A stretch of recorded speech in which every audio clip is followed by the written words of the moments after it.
નમસ્કાર મિત્રો, હું છું જયેશ હિરપરા. કૃષિ મિત્ર ચેનલમાં આપનું હાર્દિક સ્વાગત છે. આજે વાત કરવાની છે કે બોરોનનું ખેતી પાકોમાં મહત્વ.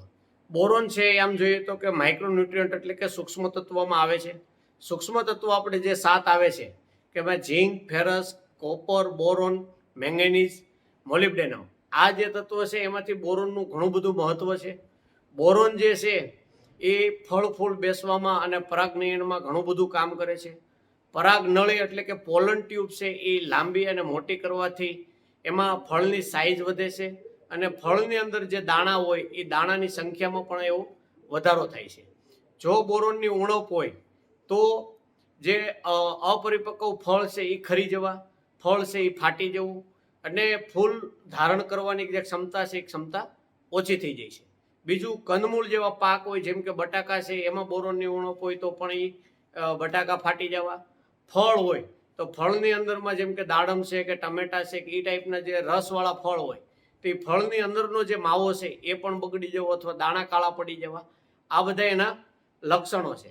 બીજું, બોરોન જે છે એ એક કેલ્શિયમના વાહક તરીકે, ઉદ્દીપક તરીકે પણ કામ કરે છે. બોરોનની ઉણપ હોય તો કેલ્શિયમ પણ શોષણ પાક કરી નથી શકતું.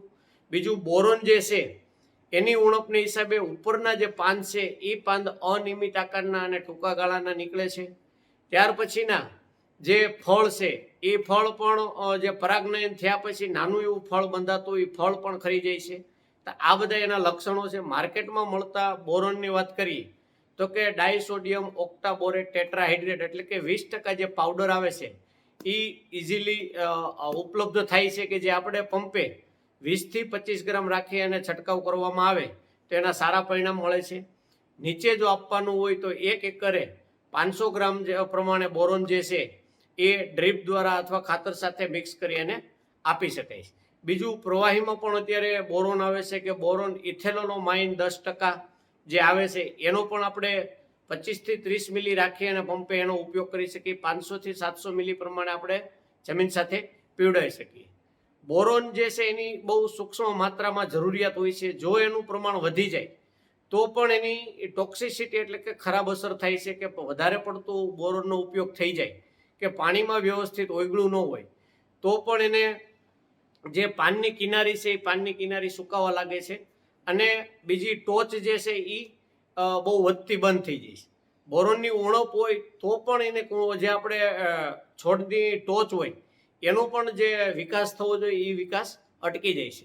જ્યારે મેં શરૂઆતમાં કીધું કે કેલ્શિયમનું એક ઉદ્દીપક તરીકે કામ કરે છે એટલે ઘણી વખત આપણે કેલ્શિયમ અને બોરોન મિક્સ પણ આપતા હોય છે.